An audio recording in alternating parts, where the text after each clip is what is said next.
Hola a todos. Nosotros somos residentes del segundo año de Clínicas, del Hospital de Clínicas de la UBA, y le vamos a hablar de gamopatías monoclonales de significado clínico. Empezamos con un par de conceptos generales, definiendo qué son las gamopatías monoclonales. Y bueno, todos sabemos que son un conjunto de enfermedades que se caracteriza por la expansión de un clon de células plasmáticas y que además hay una sobreproducción de un componente monoclonal o una subunidad de ese componente monoclonal. En condiciones fisiológicas, los linfocitos B se ponen en contacto con un antígeno y se produce la proliferación desmedida de ese linfocito B. Luego se va a producir la diferenciación en células B memoria y en células plasmáticas productoras de anticuerpos. Cuando este proceso se desregula, tenemos la producción de un clon o de una patología tumoral. Y así ocurre por la formación o la producción de eventos genéticos primarios y secundarios. Bueno, la fisiopatogenia de estas enfermedades se produce por la expansión del clon, es decir, la infiltración en médula ósea, por la secreción de altos niveles de inmunoglobulina, es decir, la alta concentración que tiene ese componente monoclonal, por la respuesta del sistema inmune del hospedador al tumor y por la acción patogénica directa que tiene ese componente monoclonal en la persona, en el paciente, que le afecta directamente a algún órgano. Y tenemos una gran cantidad de enfermedades o de discrasia de células plasmáticas o gamopatías monoclonales, dentro de las cuales podemos mencionar a las enfermedades de proteínas o de baja carga tumoral. Acá encontramos a la amiloidosis, al síndrome de POEMS, a la enfermedad de depósito de cadenas livianas, desórdenes premalignos, dentro de los cuales tenemos a la gamopatía monoclonal de significado indeterminado y al mieloma múltiple latente, y desórdenes malignos que encontramos el mieloma múltiple, el plasmocitoma solitario, la leucemia de células plasmáticas y la macroglobulinemia de Waldenström. Y bueno, hablando un poco de cómo es la progresión a malignidad, el MUS o estas gamopatías monoclonales de significado indeterminado suele ser un hallazgo hecho por el laboratorio bioquímico. La prevalencia es alta en la población, de un 3 a un 4% en caucásicos mayores de 50 años, y es más frecuente en hombres, y se caracteriza porque el componente monoclonal es menor a 3 gramos por decilitro, la infiltración en médula ósea es menor al 10% y no hay características CRAB, que son la hipercalcemia, la insuficiencia renal, la anemia y las lesiones óseas.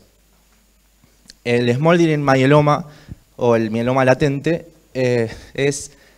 tiene un componente monoclonal mayor a 3 gramos por decilitro, o bien la infiltración en médula es de un 10 a un 60%. Y hay ausencia de eventos definitorios de mieloma.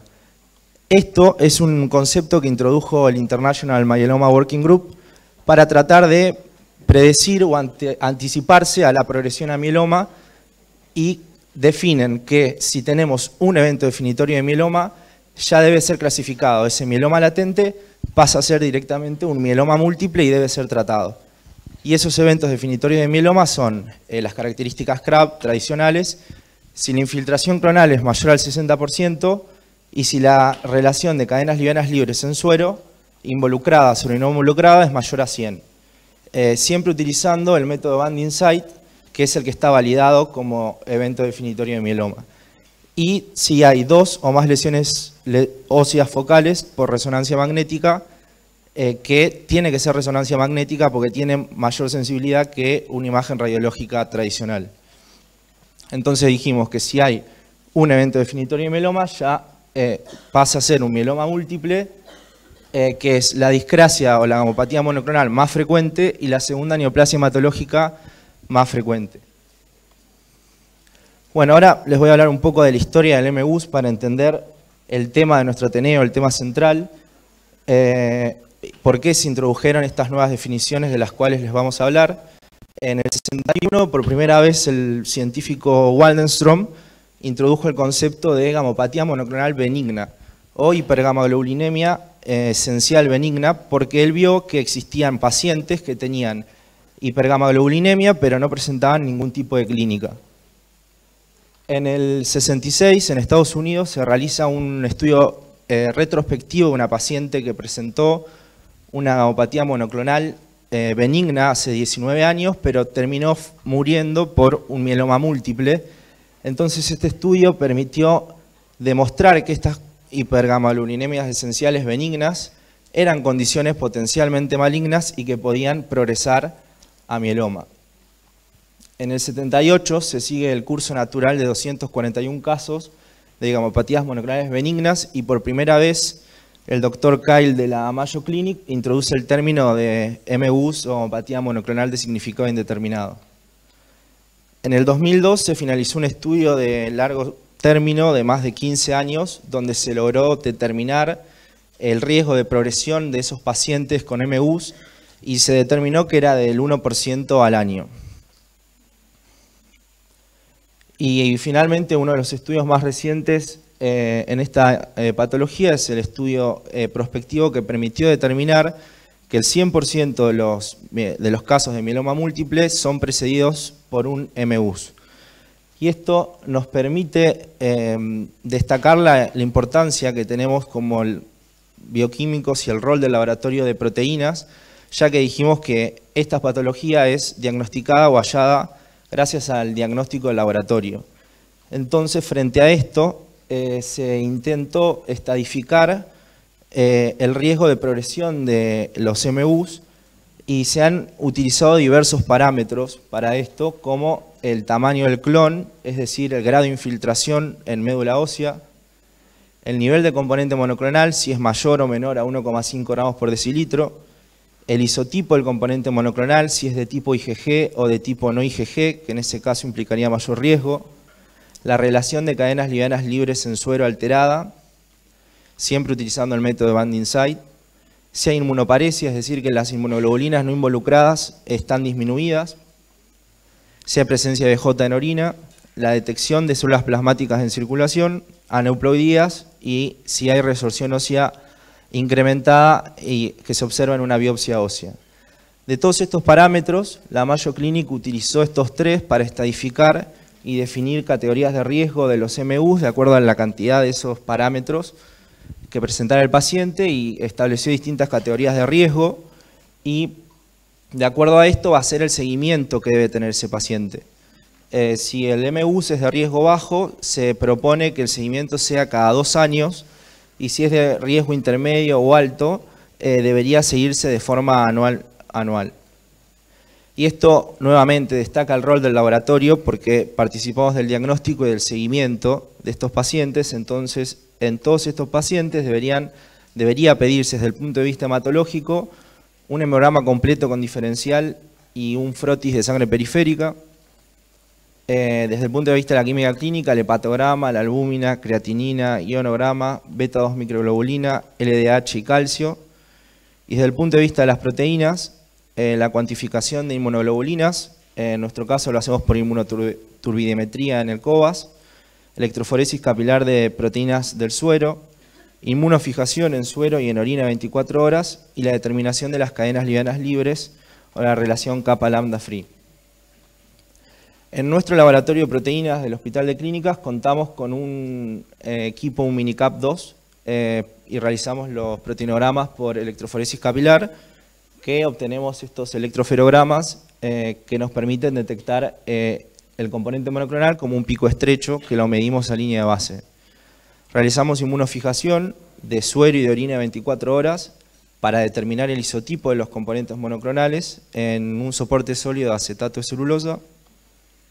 Cuantificamos las cadenas livianas libres por medio del SPA+, que es el método validado y como evento definitorio de mieloma. Y realizamos un oroproteinograma combinado en el cual realizamos un proteinograma electroforético tradicional de orina en acetato de celulosa sin concentrar la orina y luego realizamos un SBS-PAGE con tinción argéntica que nos permite separar las proteínas de la orina, siempre en orina de 24 horas, ¿no? Nos permite separar de acuerdo a su peso molecular y no nos habla de la clonalidad, sino que nos permite establecer qué tipo de daño tiene el paciente, si es glomerular, tubular, mixto o de tipo mielomatoso.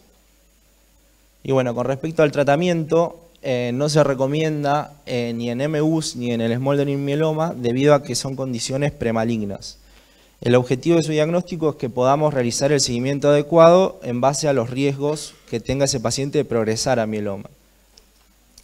A menos que, y les vamos a plantear una situación hipotética, en la cual, por ejemplo, ustedes tienen un paciente con un clon pequeño de células plasmáticas, es decir, que en médula ósea tiene menos de 10% de infiltración. El componente monoclonal tiene una concentración menor a 3 gramos por decilitro. No hay lesiones óseas, anemia, hipercalcemia, es decir, no tiene características CRAB. Pero el paciente presenta algún tipo de sintomatología, como puede ser una manifestación renal, o una hepatopatía, o una manifestación cutánea, que no se pudo explicar por ninguna otra entidad. Entonces, ¿cómo definirían ustedes a esta patología? Como un mieloma múltiple, un MUS, un smoldering mieloma o ninguna es correcta.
Hola, la cagaste. No, igual no llegó a... No sé, nada de decir. Ahí está. Bueno, bueno, la opción 2 fue la más... se trabó esto. Un MUS y tienen razón en el sentido de que, de acuerdo a los criterios que les mencioné, cumple con todos, entonces debería ser clasificado como un MUS. ¿Qué pasó? Pero dijimos que el paciente tenía sintomatología clínica y que no se había podido explicar por ningún otro motivo ni por ninguna otra entidad. Entonces, ¿se le puede decir a eso gamopatía monoclonal de significado clínico indeterminado? Bueno, eso es lo que les va a pasar a explicar Vero con la introducción de los nuevos conceptos.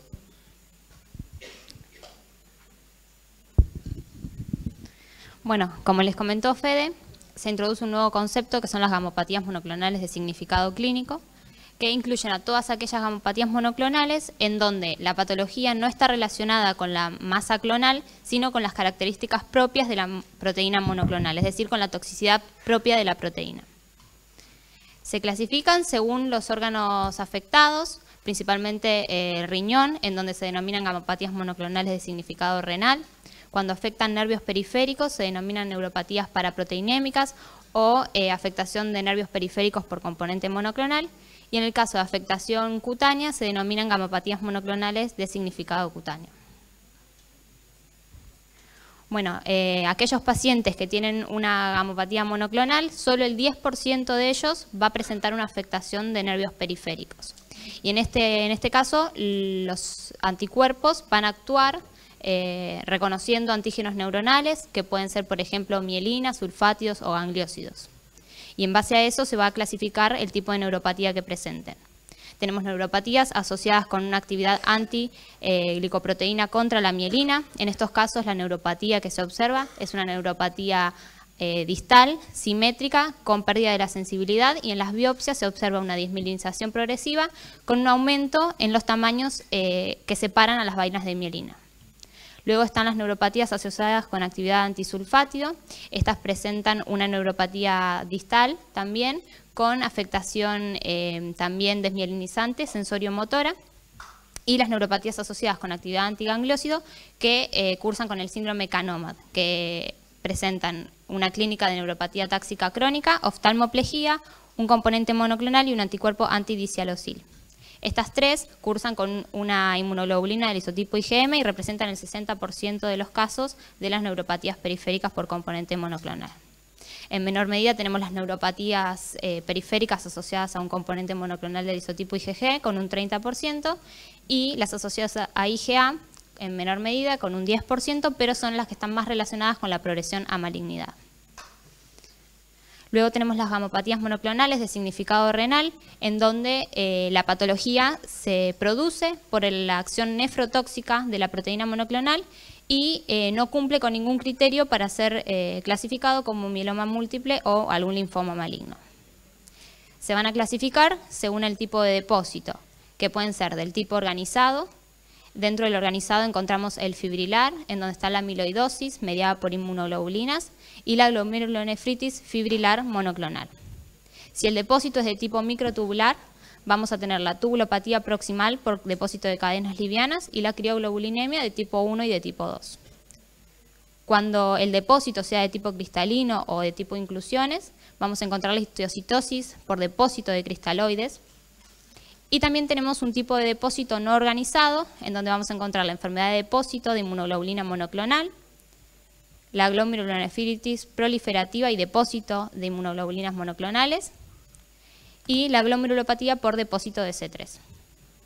Para llegar al correcto diagnóstico de las gamopatías monoclonales de significado renal, tenemos que demostrar por biopsia renal la presencia de depósitos de inmunoglobulina monoclonal en el riñón. A su vez, esa inmunoglobulina se tiene que correlacionar con la inmunoglobulina que encontramos circulante en suero, y por biopsia de médula ósea demostrar clonalidad y evidenciar la presencia de un clon que esté desregulado produciendo esa inmunoglobulina que encontramos en suero y depositada en el riñón.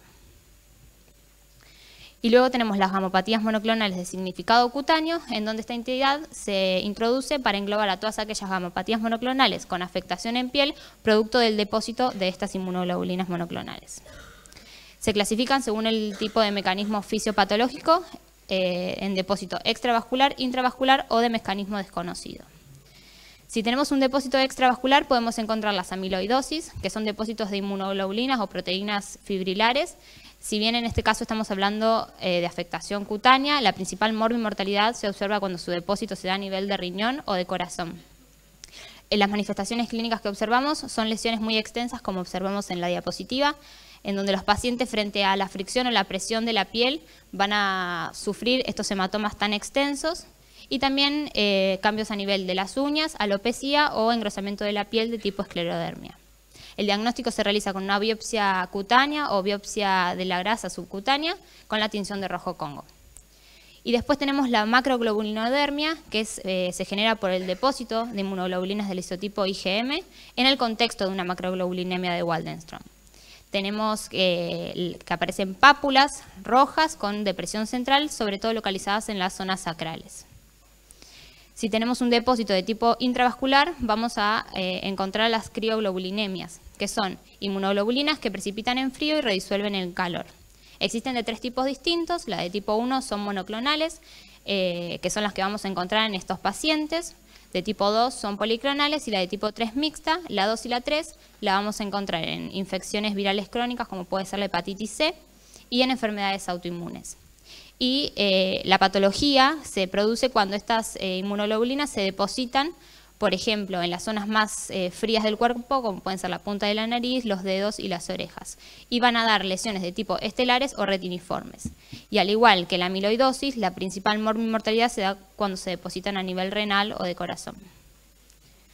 Y después tenemos aquellas gamopatías monoclonales en donde no conocemos el mecanismo por el cual producen la afectación cutánea, y tenemos, por ejemplo, la escleromixedema, en donde cursan con una inmunoglobulina del isotipo IgG lambda, la patología cutis laxa adquirida, que cursa con un componente del isotipo IgG o IgA, el síndrome de Clarkson y el síndrome de Tempi, IgG kappa, el síndrome de Schnitzler, que es del isotipo IgM, y la dermatosis neutrofílica del isotipo IgA. Del síndrome de Schnitzler y de la dermatosis neutrofílica les vamos a hablar a continuación porque corresponden a nuestros casos clínicos. El primer caso clínico es sobre el síndrome de Schnitzler, en donde tenemos una paciente que concurre a nuestro hospital, una paciente de 61 años con urticaria crónica desde hace 2 años. Recurre a la guardia de nuestro hospital porque presenta fiebre de 39 grados y placas eritematosas en piel, principalmente localizadas en la zona del pecho y del cuello, y también tenía algunas lesiones a nivel de los miembros inferiores. Tiene un antecedente de urticaria diagnosticada en el 2017, motivo por el cual está consumiendo corticoides. Frente a esto, los médicos solicitan estudios de laboratorio, biopsia de piel y electromiograma. Desde el laboratorio podemos ver que desde lo hematológico la paciente presenta anemia con un hematocrito de 31% y hemoglobina de 9,3, que fue interpretado como una anemia de los procesos crónicos en aquel momento. Desde la química clínica no tenía ningún parámetro alterado, pero sí presentaba una PCR elevada y beta-2 microglobulina también elevada. Desde el punto de vista inmunoserológico, sin alteraciones, al igual que el coagulograma, TP y APTTs normales. El examen de orina tampoco presentaba ninguna alteración y se le realizó desde el laboratorio de proteínas todas las determinaciones que se citan a continuación. Desde el laboratorio de proteínas pudimos observar en el proteinograma la presencia de un componente monoclonal que se observa con una movilidad de gamma globulina rápida con una concentración a línea de base de 0,26 gramos por decilitro frente a una hipogamma globulinemia. Frente a esto, desde el laboratorio de proteínas se sugiere la cuantificación de inmunoglobulinas, una inmunofijación en suero y en orina de 24 horas, uroproteinograma y la cuantificación de cadenas livianas libres.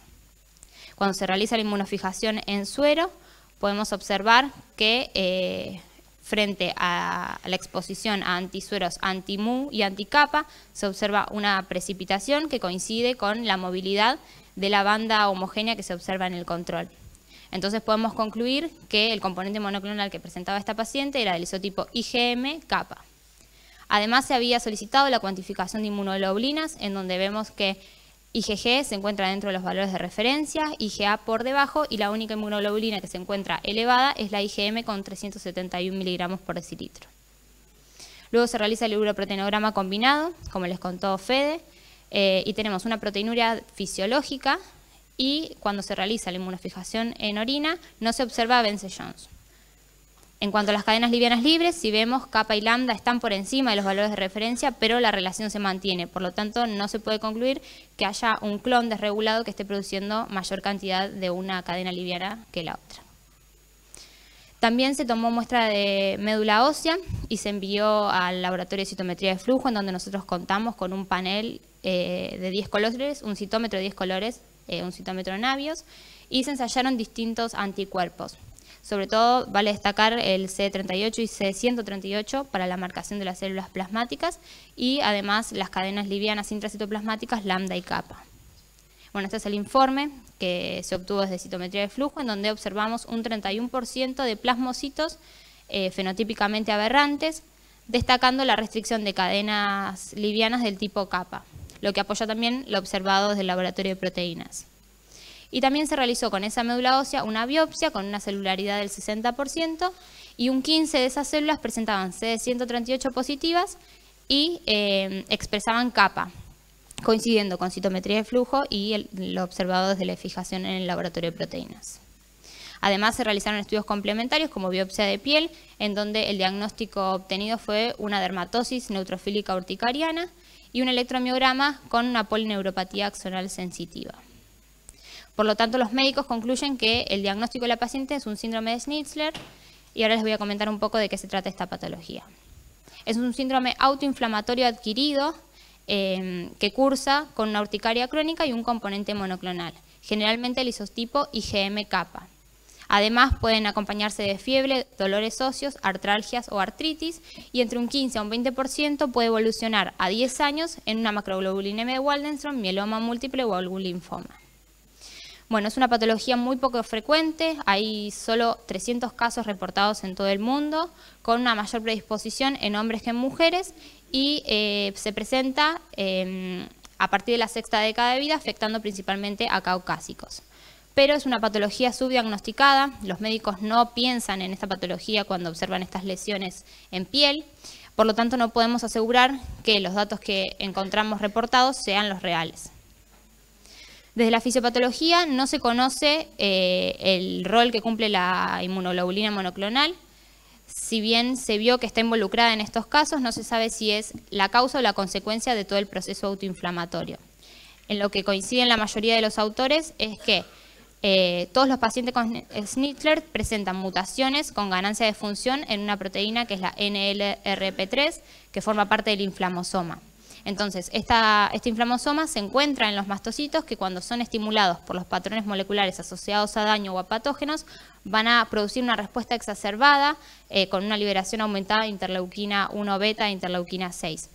Esto va a traer a reclutamiento de neutrófilos, y estos neutrófilos, en un intento de frenar esta respuesta inflamatoria, van a sufrir netosis, que es la liberación del contenido nuclear con liberación de histonas, DNA, y además junto con esto van a liberar otras sustancias como por ejemplo serinoproteasas que van a clivar a estas citoquinas, pero además liberan interleuquina 17 que va a favorecer el reclutamiento de más neutrófilos e inducir vía catelicidina macrófagos que tienen también este inflamosoma con la proteína mutada. Por lo tanto se perpetúa la respuesta inflamatoria. Para el diagnóstico de este síndrome se utilizan los criterios de Starbuck que se establecieron en el 2013, en donde tenemos criterios mayores, que son la presencia de urticaria crónica y un componente monoclonal del isotipo IgG o IgM, y criterios menores, como son la fiebre recurrente, osteocondensación con o sin dolor óseo, infiltrado neutrofílico, evidenciado por biopsia de piel, y leucocitosis o PCR elevada. Y para definir el diagnóstico tienen que estar presentes los dos criterios mayores, y en el caso de que el componente sea del isotipo IgM, presentar dos menores o tres menores si es del isotipo IgG. Y para un diagnóstico probable también tienen que estar presentes los dos criterios mayores, y si la inmunoglobulina es del isotipo IgM, un criterio menor o dos criterios menores si es IgG. Nuestra paciente presentaba los dos criterios mayores, la fiebre, infiltración neutrofílica en biopsia de piel y la PCR elevada. Por lo tanto, podemos concluir que la paciente tiene un diagnóstico definitivo de síndrome de Schnitzler. En cuanto al tratamiento, la mayoría de estos pacientes son tratados con antihistamínicos, antiinflamatorios o corticoides, porque son confundidos con una urticaria crónica común, pero estos fármacos no tienen acción o tienen una acción muy escasa en estos casos. El tratamiento de elección es algún fármaco que bloquea la interleuquina 1, y lo que se utiliza, o sea, el gold standard, es la anakinra, que bloquea el receptor de la interleuquina 1. Bueno, este es el algoritmo de tratamiento en donde se tiene en cuenta la calidad de vida del paciente y algún reactante de fase aguda, como por ejemplo la PCR. Si el paciente tiene alteración de su calidad de vida o presenta una PCR por encima de 30 miligramos por litro, la droga de elección, como les comenté anteriormente, es la anakinra. Pero en el caso de nuestra paciente, en nuestro país no está disponible o es muy difícil acceder a ella, por lo que se le administró canakinumab, que actúa bloqueando directamente a la interleuquina 1. En el caso de que el paciente no tenga respuesta frente a la anakinra, hay que reconsiderar el diagnóstico y en caso de confirmarlo, se puede aumentar la dosis o rotar a algún otro fármaco. Si la paciente no presenta alteración de la calidad de vida o la PCR está por debajo de los 30 miligramos por litro, se puede mantener una conducta expectante o rotar algún fármaco como AINES o hidroxicloroquina. Y es muy importante el seguimiento, sobre todo porque es completamente desde el laboratorio, con un recuento de leucocitos, reactantes de fase aguda, PCR o eritrosedimentación y el componente monoclonal, porque los fármacos afectan directamente la respuesta inflamatoria, pero no el componente monoclonal. Y como les comenté al principio, el 15 al 20% evoluciona en una patología maligna, que de hecho es el caso de la paciente que luego de un tiempo recayó en un mieloma. Y bueno, ahora los dejo con Iván, que les va a hablar acerca del segundo caso clínico sobre dermatosis neutrofílica. Bueno, para ir cerrando, vamos a presentar la otra patología que se presentó en nuestro hospital, una dermatosis neutrofílica. cuando ingresó un paciente de 43 años a fines de agosto de este año, que refería hace 7 meses una lesión ulcerada dolorosa en los miembros inferiores posterior a un traumatismo. Este evento de formación de úlcera posterior a un traumatismo se conoce clínicamente como fenómeno de Patergia. En cuanto a los antecedentes personales, refirió ser tabaquista y consumía cocaína hasta fines del 2018 y negaba consumir cualquier tipo de medicación. A partir de la úlcera se realiza una biopsia en la cual se rescata una pseudomonas aeruginosa, por lo que se la trata con imipenem y resuelve en principio, pero la cicatrización no es del todo completa, sino que es más bien parcial. Es por esto que al mes reingresa con una nueva lesión en la pierna, donde se observan bordes irregulares necróticos con regiones granulares y purulentas. Además, se le agregan lesiones de tipo vesícula ampollares alrededor de la úlcera principal y en miembros inferiores y miembros superiores. En cuanto al examen clínico, presentó una presión arterial, frecuencia cardíaca y temperaturas normales. Examen neurológico fue sin alteraciones y una buena entrada de aire bilateral, sin soplos y abdomen indoloro. Sin embargo, fue internado en clínica médica para lo que es la evaluación de la úlcera. Se le solicitó un estudio de rutina con estudio hematológico, química clínica, inmunoserología. Todos ellos fueron sin alteraciones, lo mismo que el coagulograma. En cuanto al examen de orina, pH, densidad y sedimento tampoco presentó alteración, pero tenía una proteinuria de 2,39 gramos en 24 horas.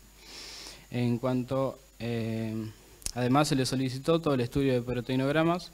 En principio solo se le solicitó un proteinograma electroforético en el cual se evidenció un componente monoclonal con movilidad beta-2 globulina acompañado de una hipogamma globulinemia. Es por esto que desde el laboratorio de proteínas se sugiere la cuantificación de las inmunoglobulinas, IgG, IgA, IgM, seguido de la inmunofijación en suero y en orina, un uroproteinograma y la cuantificación de las cadenas livianas. En cuanto a la fijación en suero, se obtuvo una precipitación con suero anti-alfa y anti-lambda, con lo cual identificamos el componente monoclonal como IgA-lambda. Además se realizó la cuantificación en la cual vemos casi 2 gramos de decilitros de la IgA, lo cual concuerda con rayado anteriormente. Y se hizo la cuantificación de cadenas livianas libres en la cual se obtuvo un marcado aumento de la cadena liviana lambda de 827 miligramos de decilitro para un valor superior de 2,63. Lo que importa de las cadenas livianas principalmente es la relación de la involucrada sobre la no involucrada. En este caso fue de 164. Si recordamos, mayor a 100 era considerado ya un evento definitorio de mieloma cuando se realiza por binding site. En cuanto al uroproteinograma combinado, se obtuvo una proteinuria de tipo mielomatoso, en la cual se ven las cadenas livianas como monómero y como dímero, y además un chorreado de proteínas que se debe a los distintos estados de agregación y degradación de la cadena liviana. También se hizo inmunofijación en la orina que dio precipitación para el suero anti-lambda. Si bien no se observa una banda monoclonal homogénea, se observa más bien un fenómeno de resolución. Esto sucede cuando el componente está en alta concentración, en este caso la cadena liviana, que se despega del soporte. Asimismo se interpreta como un resultado positivo. También se hizo un examen de médula ósea, al igual que en el paciente anterior, se hizo con el mismo citómetro. En este caso se obtuvo un 15% de células plasmáticas fenotípicamente aberrantes. La aberración estaba dada por la restricción de cadenas livianas a predominio de lambda, que concuerda con los estudios de proteína. También se hizo biopsia para evaluar la celularidad de la médula, en la cual se obtuvo 20% de infiltrado de plasmocitos. Este era otro criterio de los que consideramos a la hora de diagnosticar un mieloma. Como estudios complementarios se hizo la biopsia de la úlcera del borde, en la cual se observó un infiltrado inflamatorio mixto, tanto con linfocitos como neutrófilos, a predominio de neutrófilos, los cuales se encontraban formando microabscesos. Se realizó tinción de rojo Congo, como hablamos anteriormente, es necesaria para diagnosticar la amiloidosis. En este caso fue negativo, con lo cual la pudimos descartar. También se realizaron tinciones de Paciel, Nielsen y Giemsa, en las cuales no se reconoció ningún microorganismo, con lo cual descartamos en este nuevo caso la ausencia de microorganismos. La presencia. En la ecografía renovesico-prostática, tanto para riñón, vejiga y próstata no hubo lesión, con lo cual ya descartamos otro criterio de Crab. Y la tomografía de columna no se evidenciaron lesiones óseas. Este paciente fue clínicamente diagnosticado como pioderma gangrenoso, que si bien el diagnóstico es más bien clínico, lo que importa desde el punto de vista del laboratorio es que no presentaba ninguna alteración, salvo el proteinograma con un componente monoclonal. Entonces, el pioderma gangrenoso es parte de una de las dermatosis neutrofílicas que se presentan como un infiltrado inflamatorio, que se observa en una histología como un infiltrado inflamatorio mixto a expensas de neutrófilos. Las dermatosis neutrofílicas tienen como principal manifestación la afectación de la piel. Asimismo, tienen un amplio espectro de manifestaciones y están en general asociadas a enfermedades subyacentes. Todas tienen la particularidad, a diferencia de otros tipos de úlceras, de que si se las trata con corticoide, la lesión remite, a diferencia de una úlcera, por ejemplo, producida por infección. Hay tres tipos de dermatosis neutrofílicas que están asociadas a componente monoclonal. Nosotros tuvimos el caso de pioderma gangrenoso, que es a expensas de IgA, pero también está el síndrome de Sweet y el síndrome de Behçet, que es IgM. Bien, en el 70% de los casos del pioderma gangrenoso está asociado a otras patologías de base, de las cuales la enfermedad inflamatoria intestinal es la más importante, que puede ser colitis ulcerosa o enfermedad de Crohn. Le sigue la artritis reumatoidea, neoplasias hematológicas o gamopatías monoclonales en menor proporción. El principal componente asociado es la IgA. Y después están otras neoplasias malignas y otras afectaciones sistémicas de menor proporción. Ahora, la fisiopatología en sí no está clara, no se sabe bien por qué es que se produce el daño en piel. Lo que se sabe es que hay una disfunción a nivel de los neutrófilos. Esta estaría dada por los defectos en la quimiotaxis. Se demostró en modelos animales que aumentan los niveles de interleuquina posterior a componentes de isotipo IgA. La interleuquina 8 principalmente, se demostró en biopsias de úlcera. Y una mayor expresión de metaloproteinasas de matriz, que se encuentran en los granos de neutrófilos. La metaloproteinasa sería la responsable de que la cicatriz no llegue nunca a cerrar del todo. En cuanto a la epidemiología, la incidencia es 0,63 cada 100.000 habitantes, es decir, es rara. Tiene una edad media de presentación de 59 años, aunque se puede presentar también en niños. La incidencia es levemente mayor en las mujeres y no hay antecedentes familiares relacionados a la patología. En cuanto a los subtipos de pioderma gangrenoso, están relacionados al tipo de lesión que producen y a la enfermedad subyacente asociada. Si bien pueden existir más de un mismo subtipo de lesiones, de hecho nuestro paciente tenía dos tipos de lesiones, y pueden progresar de una lesión a otra. La clásica es la que se encuentra en el 85% de los casos, que se presenta como una úlcera dolorosa, rápidamente progresiva, con borde violáceo, y se presenta generalmente en los miembros inferiores. Para hacer el diagnóstico del pioderma es necesario la investigación de la úlcera. Como criterio vamos a ver que es necesario saber si se produjo posterior a un trauma. La intensidad de dolor es importante, se le da al paciente una escala para que determine la intensidad mediante una escala del 1 al 10. El tiempo de progresión de la lesión, si presenta algún signo sugestivo de una infección, una enfermedad sistémica y el historial farmacológico. Se le va a solicitar la biopsia de la úlcera. La principal utilidad de esta biopsia es descartar causas infecciosas.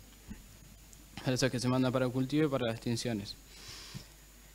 Los hallazgos que vamos a obtener de la biopsia van a depender en sí del tipo de lesión y de la edad del tiempo de progresión de la úlcera. En todos los casos de pioderma vamos a tener el infiltrado de neutrófilos intenso.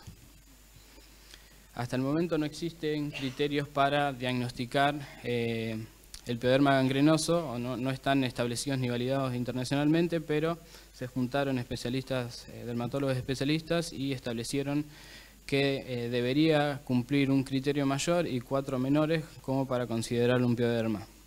El mayor es la biopsia con el infiltrado de neutrófilos.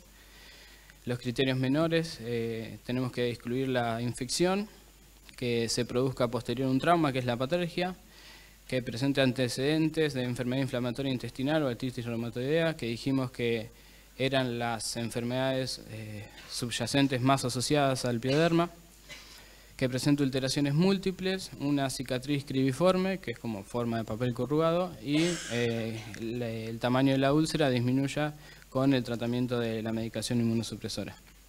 Nuestro paciente presentó el criterio mayor y 4 de los criterios menores, con lo cual fue diagnosticado bien como pioderma gangrenoso.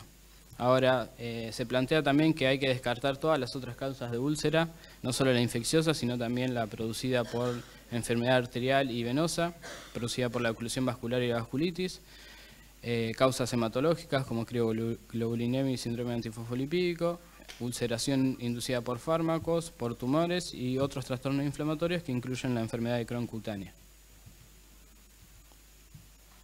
Ahora bien, una vez que diagnosticaron el pioderma gangrenoso, es necesario conocer la condición subyacente sistémica, que dijimos que está en gran medida asociado, porque el tratamiento se puede orientar en base a la enfermedad subyacente y de esta manera poder remitir en forma...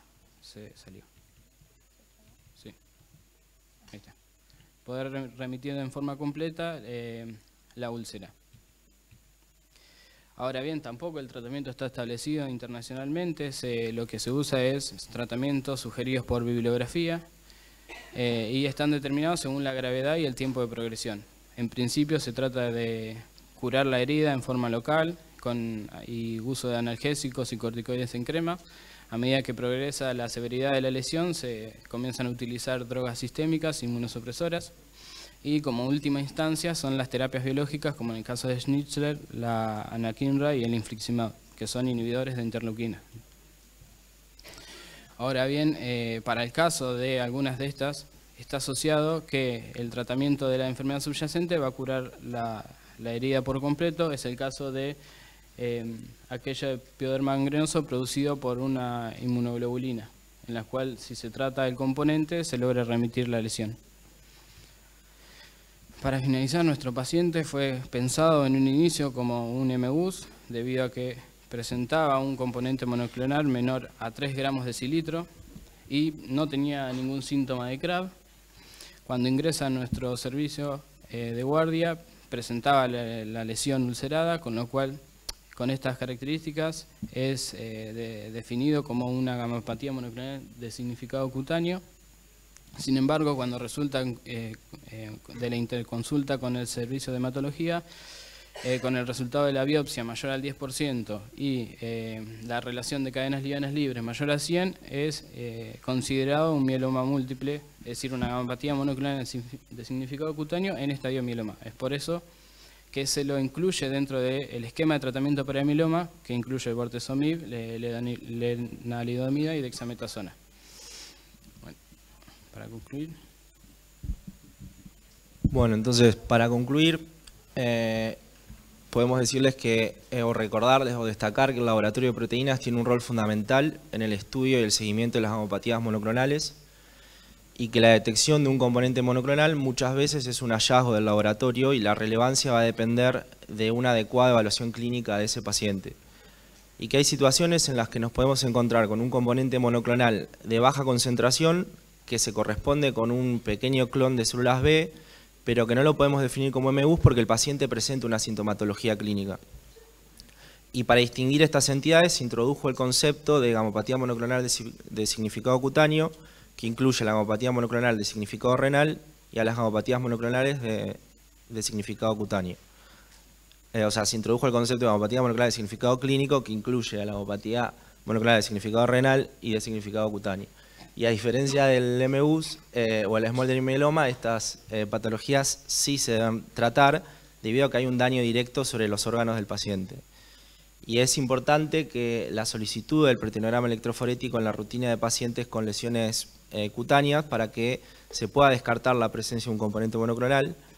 Y en el caso del síndrome de Schnitzler es un trastorno autoinflamatorio que es poco frecuente, pero se cree que está subdiagnosticado y que es confundido con otros tipos de urticaria crónica. Entonces, es de utilidad si los dermatólogos del hospital, es lo que ocurre en el nuestro, frente a una urticaria crónica que no pueden explicar, solicitan un proteinograma electroforético. Y la identificación de un componente monoclonal en enfermedades con manifestación cutánea permiten orientar a un correcto tratamiento, evitando que se prolonguen estas patologías. Bueno, esta es la bibliografía que utilizamos y queremos agradecer especialmente al Laboratorio de Proteínas, a la doctora Leticia Magdalena y Álida Borgonovo por toda la ayuda, a nuestros compañeros residentes y a ustedes por su atención. Me quiero ir.